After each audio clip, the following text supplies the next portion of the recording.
Film dimulai di sebuah gua gelap tempat seorang pria bernama Guan sedang mencari putrinya yang hilang, bernama Tang Yiren. Di dalam kegelapan gua, Guan mendengar suara putrinya memanggil, membuatnya terus menyusuri lorong gua yang sempit. Namun, tiba-tiba sebuah sosok bercahaya berbentuk monster muncul di hadapannya, seolah-olah melarangnya melangkah lebih jauh. Beberapa saat kemudian, Guan terbangun dari tidurnya, menyadari bahwa semua itu hanya mimpi buruk. Dalam kenyataannya, Tang Yiren telah diculik 6 tahun yang lalu, dan kehilangan ini telah menghancurkan hidup Guan. Obsesinya untuk menemukan Tang Yiren telah mengorbankan segalanya. Ia menjual rumahnya, meninggalkan pekerjaannya, dan bahkan menceraikan istrinya. Suatu hari, dengan tekad yang kuat, Guan duduk di tebing, mengamati truk-truk yang berlalu. Dengan akurasi luar biasa, ia melempar batu, membuat salah satu truk tergelincir.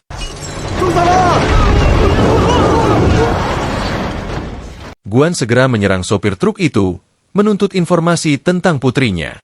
Namun, kernet truk muncul dan memukul kepala Guan hingga pingsan sebelum melarikan diri. Ketika sadar, Guan memeriksa truk dan menemukan sejumlah anak-anak korban penculikan di dalamnya. Guan memang telah lama mengetahui tentang jaringan perdagangan manusia ini dan kerap menyergap kendaraan yang mencurigakan dengan harapan menemukan Tang Yiren. Namun, kali ini pun ia tidak menemukan putrinya. Tak lama kemudian, polisi tiba di tempat kejadian dan menangkap Guan, mengira dia adalah pelaku perdagangan manusia. Di perjalanan menuju kantor polisi, Guan tertidur dan bermimpi lagi tentang Tang Yiren, yang terjerat dalam tanaman merambat hitam. Saat mobil polisi berhenti untuk mengisi bensin, Guan melihat kesempatan untuk melarikan diri. Ia berhasil kabur dan masuk ke dalam mobil yang diparkir di depan pom bensin. Di dalam mobil itu, seorang wanita bernama Ling menyambutnya dan segera membawa Guan pergi. Ternyata, Ling sudah mengetahui banyak tentang kehidupan Guan dan hilangnya Tang Yiren. Ia menawarkan bantuannya untuk membantu Guan menemukan putrinya yang hilang, membuka lembaran baru dalam pencarian yang penuh ketegangan dan misteri ini. Kemudian kita akan beralih di masa kuno. Shin berlari dari kejaran musuh-musuhnya yang dipimpin oleh seorang kakek tua dengan kekuatan mistis. Saat Shin terpojok tanpa jalan keluar, kakak perempuannya tiba-tiba muncul untuk menyelamatkannya. Dengan cepat, dia mendorong Shin dari tebing, memungkinkan Shin melarikan diri ke arah barat melalui sungai. Namun, Shin tidak bisa meninggalkan kakaknya berjuang sendirian. Dia berusaha naik kembali ke tebing. Sesampainya di atas, Shin menemukan kakaknya sudah tewas di tangan kakek tua tersebut. Sementara kakek itu tertusuk tombak di dadanya. Tanpa berpikir panjang, Shin mencabut tombak itu dan berniat membunuh kakek tersebut. Kakek tua itu memperingatkan bahwa jika Shin membunuhnya, ia akan terus berurusan dengan Titan bernama Lord Redman. Meski diperingatkan, Shin tetap membunuh kakek tua itu untuk membalas dendam atas kematian kakaknya. Setelah mengubur kakaknya, Shin kembali ke kota dengan tekad untuk mengalahkan Lord Redman. Namun tiba-tiba, armor milik kakek tua itu mulai bergerak dan menempel pada Shin, memilihnya sebagai tuan baru. Armor tersebut ternyata hidup dan memutuskan untuk bergabung dengan Shin demi membantunya mengalahkan Lord Redman.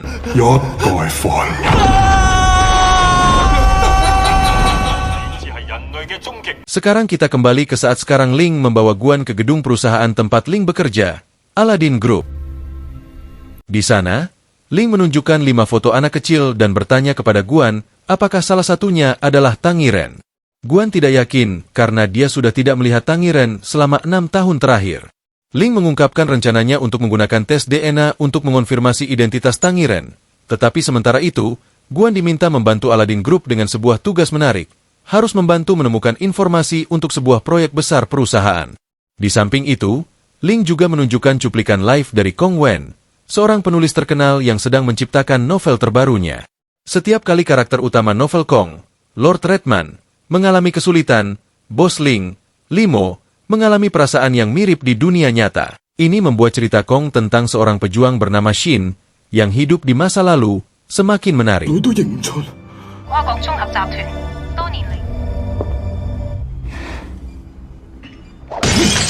Setelah Limo sadar dari pingsannya, dia meminta Ling untuk meyakinkan Guan agar mau mengambil tugasnya.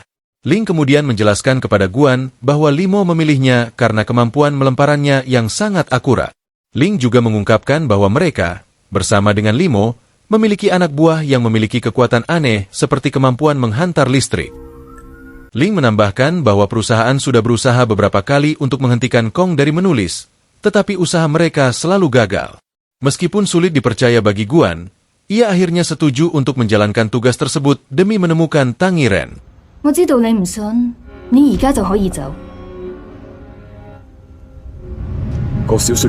Keesokan harinya, Guan pergi ke kota kecil di mana Kong tinggal. Di tengah perjalanan, saat Guan mendengarkan cerita dari novel milik Kong, dia mulai menyadari bahwa impian-impiannya seringkali memiliki keterkaitan dengan cerita tersebut. Saat Guan tiba di kota kecil itu, dia tanpa sengaja bertemu dengan Kong, yang ternyata seorang penggemar berat anime.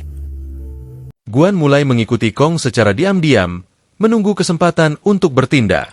Akhirnya, keduanya berakhir di perpustakaan yang sepi, di mana Kong mulai curiga akan kehadiran Guan yang terus mengikutinya. Guan pun berusaha untuk menyembunyikan niatnya, pura-pura menjadi penggemar berat novel yang dikagumi Kong, yang membuat Kong semakin bersemangat. Saat itu, Ling mencoba menghubungi Guan untuk memperingatkannya agar tidak terlalu dekat dengan Kong dan segera mengeksekusinya. Tetapi Guan memilih untuk mengabaikan perintah tersebut dan melanjutkan misinya mengikuti Kong. Ketika Guan dan Kong sedang berbincang di pinggir jalan, tiba-tiba sebuah mobil dari perusahaan limo melaju kencang dan nyaris menabrak mereka. Pengemudi mobil itu keluar dengan tatapan tajam, seakan memberi Guan isyarat untuk menyelesaikan urusannya. Meskipun Guan ragu, dia akhirnya memilih untuk pergi dengan cepat. Namun, dalam keburuan itu, Guan tanpa sengaja menjatuhkan buku catatannya yang kemudian diambil oleh Kong. Kong yang penasaran pun membaca isi catatan tersebut dan menemukan banyak inspirasi untuk plot cerita di novelnya. Cerita lalu berpindah kembali ke cerita novel di mana Kong pergi ke acara festival upacara pengobatan Lord Redman yang dihadiri oleh banyak warga. Dalam acara itu, para warga menyembah patung Lord Redman karena menurut cerita, Redman adalah sesosok dewa. Karena saking berpengaruhnya, sampai-sampai saat patung Lord Redman menuju ke sebuah desa, semua orang langsung pergi ke desa tersebut dan mulai menyerangnya. Armor hidup yang ada di tubuh Kong kemudian menjelaskan kalau Lord Redman lah pelaku dari hancurnya desa-desa yang lain, karena ia sudah memanipulasi jutaan orang untuk menjadi pengikutnya. Orang-orang di desa yang mencoba untuk melakukan perlawanan juga tak bisa berkutik, karena Redman dibantu oleh 3 naga buatan untuk menghancurkan desa-desa mereka.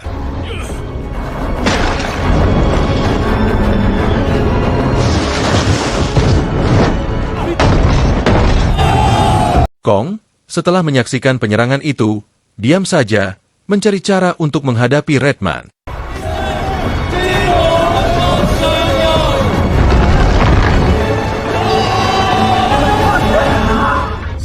Esok harinya, setelah menaklukkan desa itu, mereka mulai mengeksekusi warga yang masih hidup. Saat itu, Kong melihat beberapa kesatria berbaju merah datang dengan kuda. Melihat bendera mereka, Kong menyimpulkan mereka sebagai prajurit Redman. Cerita beralih ke dunia nyata, di mana Guan baru bangun dan dihukum oleh Ling karena tidak menyelesaikan tugasnya. Setelah dihukum, Guan keluar dari hotel dan bertemu Kong yang ingin mengembalikan buku catatannya.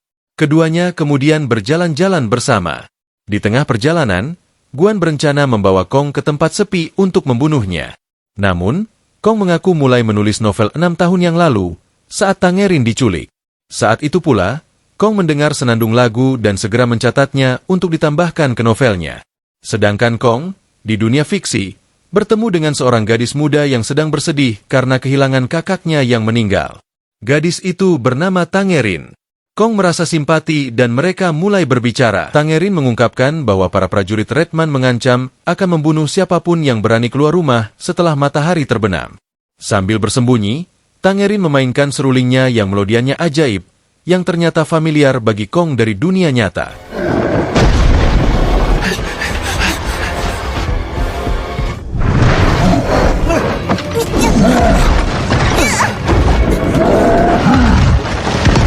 Melihat bahaya mendekat, Kong dengan cepat menciptakan rencana. Dia memutuskan untuk memancing salah satu prajurit Redman dengan umpan palsu, sehingga Tangerin bisa melarikan diri. Namun, saat Kong hampir tertangkap, dia berhasil melukai seorang kesatria merah dan secara tak terduga menemukan bahwa mata kesatria itu mirip persis dengan mata milik Guan, seorang legenda lokal.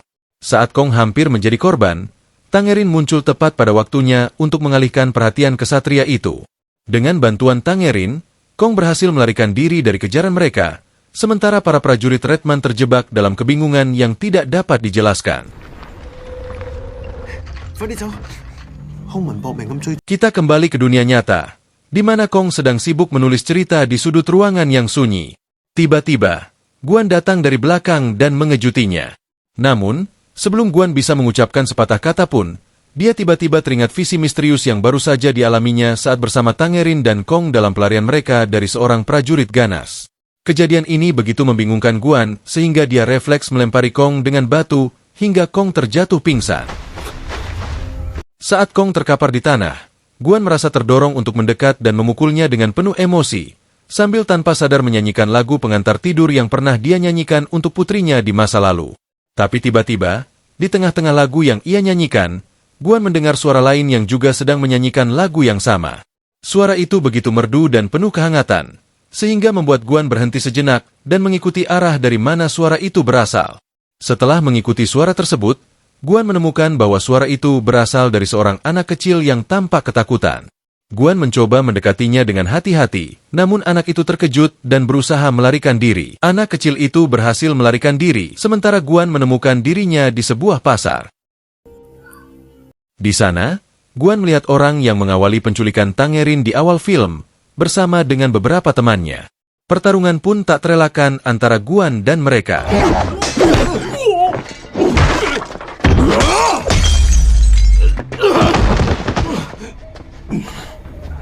Saat Guan hampir mengalahkan si penculik, dia bertanya tentang keberadaan Tangerine.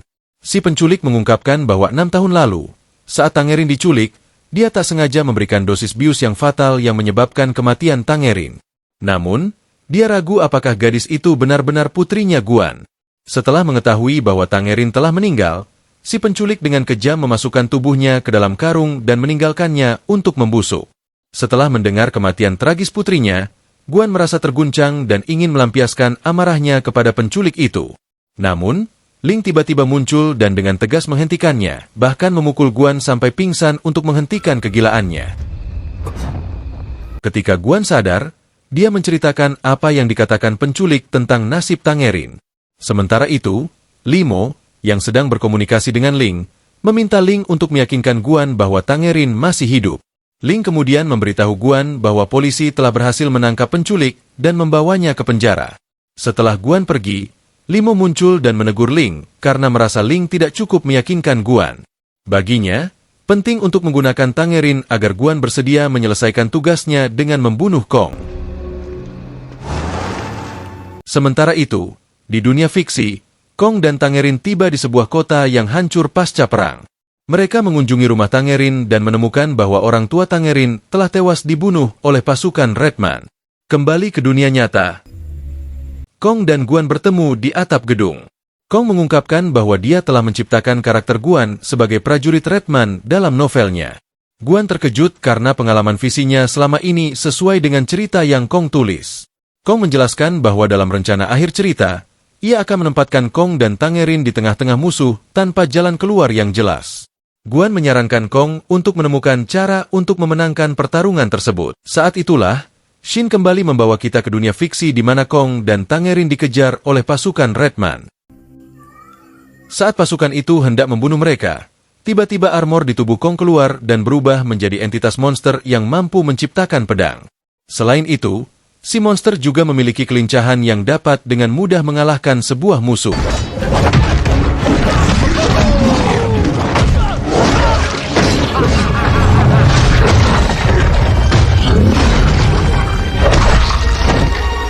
Setelah membunuh semua musuh, si monster menemukan satu musuh yang masih hidup namun ia masih kecil.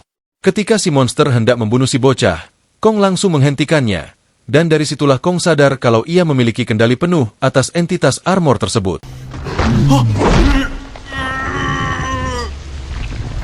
Kong lalu memberi hukuman kepada si monster dengan menusukkan pedangnya ke tubuhnya sendiri.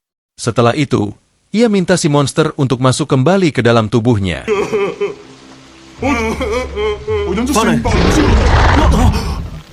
Sementara itu, di bumi, Guan menghubungi Ling dan beritahu kalau mulai sekarang Guan tidak mau membunuh Kong dan malah ingin melindungi Kong. Hal itu dikarenakan Guan ingin menyelamatkan Tengerin di novelnya. Guan sangat yakin kalau jika ia berhasil mengalahkan Redman, maka Tengerin akan ketemu. Guan kemudian pergi ke tempat Kong.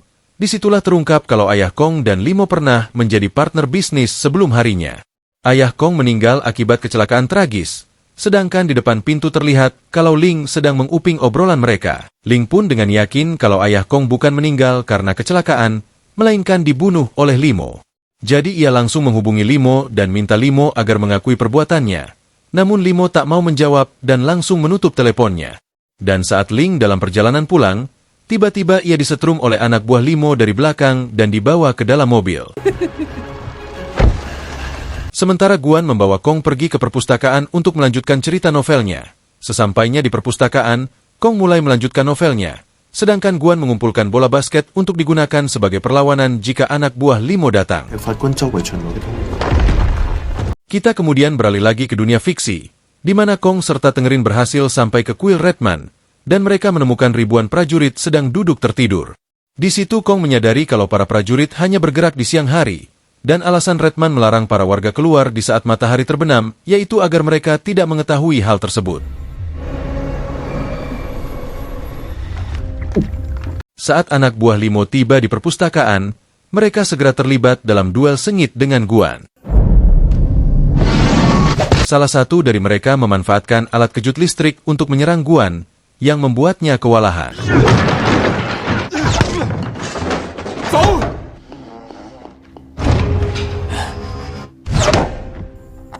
Namun, Guan tidak menyerah. Ketika bola basket yang digunakan oleh Guan habis, ia mengandalkan sarung tangan karet untuk melawan balik. Setelah berhasil mengalahkan anak buah Limo yang bertenaga listrik, Guan harus berhadapan dengan seorang anak buah Limo lainnya yang telah menggunakan serum kekuatan super untuk menantangnya.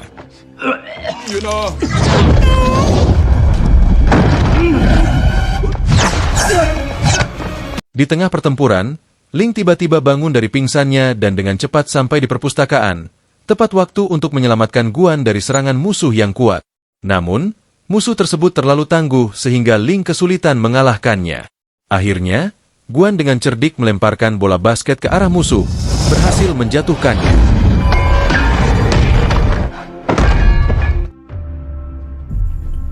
Kembali ke dunia Tengerin dan Kong, mereka akhirnya mencapai singgasana Lord Redman, hanya untuk menemukan bahwa Redman memiliki tubuh besar dan 4 lengan besar. Di sini kita kembali diberitahu tentang fakta kalau Kong ternyata anak dari saudara laki-laki Redman yang sudah ia bunuh. Secara singkatnya, Kong adalah keponakan Redman. Mengetahui hal ini, Kong pun marah besar dan menantang Redman untuk duel. Mereka lalu pergi keluar di mana Redman menunjukkan pohon yang menjadi tempat dimakamkannya ayah Kong. Mengetahui hal itu, Kong pun mulai mengajak Redman untuk bertarung.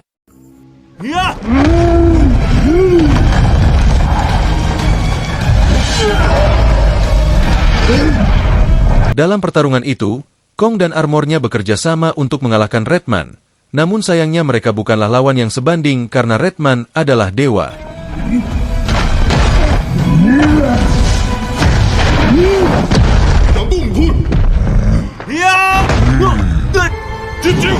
Redman akhirnya berhasil mengalahkan Kong. Ia juga mampu menghancurkan armor Kong hanya dengan tangan kosong. Saat Redman hendak membunuh Kong, tiba-tiba perhatiannya tertuju pada Tengerin yang menyanyikan lagu lulabi menggunakan serulingnya. Tapi ternyata Redman terganggu dengan nada tersebut dan akhirnya mengurung Tengerin di dalam perutnya. Sin lalu kembali ke bumi di mana terlihat kalau Kong terluka parah setelah ditikam oleh salah satu anak buah Limo. Jadi Ling pun langsung membunuh anak buah tersebut. Setelah itu, keduanya membawa Kong ke rumah sakit. Sesampainya di rumah sakit, Guan lalu melihat laptop Kong dan berpikir keras karena novelnya belum selesai. Bersamaan itu, Limo tiba-tiba datang dan menjelaskan kalau ia awalnya berniat untuk membuat Kong dan Guan saling bunuh karena menurutnya itu rencana paling sempurna. Mengingat polisi pasti sudah membaca novel Kong yang masukkan nama Tengerin sehingga mereka berpikir kalau Kong lah yang menculik Tengerin dan Guan sebagai ayah akan membunuh Kong. Limo kemudian meminta komputer Kong. Namun Guan menolak untuk menyerahkannya dan memutuskan untuk melanjutkan cerita novel tersebut. 我都想睇下。 Sementara itu, di dunia fiksi, prajurit Redman yang sebelumnya tergores oleh Kong muncul dari asap merah sambil membawa senjata mirip senapan serbu dan langsung menyerang Redman.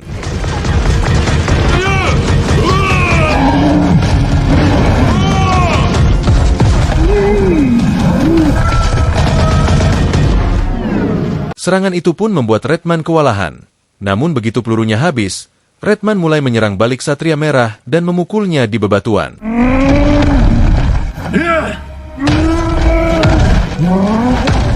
Melihat Kesatria Merah terpojok, Kong segera mengambil pedang armor untuk membantunya.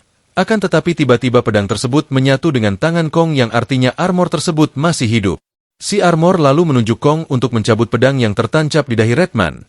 Karena dengan pedang itulah mereka bisa mengalahkan Redman. Satria Merah lalu memancing Redman ke bawah pohon dan begitu Redman ke sana, Kong langsung melompat dan meraih pedangnya. Ternyata pedang itu adalah pedang milik ayah Kong. Satria Merah lalu ikut bergabung dengan Kong untuk mencabut pedang tersebut. Keduanya lalu bersama-sama menariknya ke bawah sampai Redman terbunuh. Usaha mereka pun berhasil, dan Tengerin berhasil keluar dari perut raksasa tersebut yang kemudian ditangkap oleh Ksatria Merah. Saat Tengerin membuka topeng si prajurit, terungkaplah kalau ia adalah ayahnya. Kini artinya ayah dan putrinya itu bisa bertemu meski di alam semesta lain. Sementara itu di bumi, Ling selesai membaca ending cerita yang ditulis oleh Guan, sedang Limo perlahan-lahan terlihat lemas karena di alam lain Redman telah mati. Film ini lalu ditutup dengan Guan yang kembali mendengar seorang anak kecil menyanyikan lagu lulabi. Dan saat ditelusuri, ia melihat anak laki-laki yang sebelumnya bersama gadis kecil yang tak lain lagi adalah Tengerin yang masih hidup dan terlantar. Lalu film pun selesai dengan si prajurit yang memeluk Tengerin dengan erat.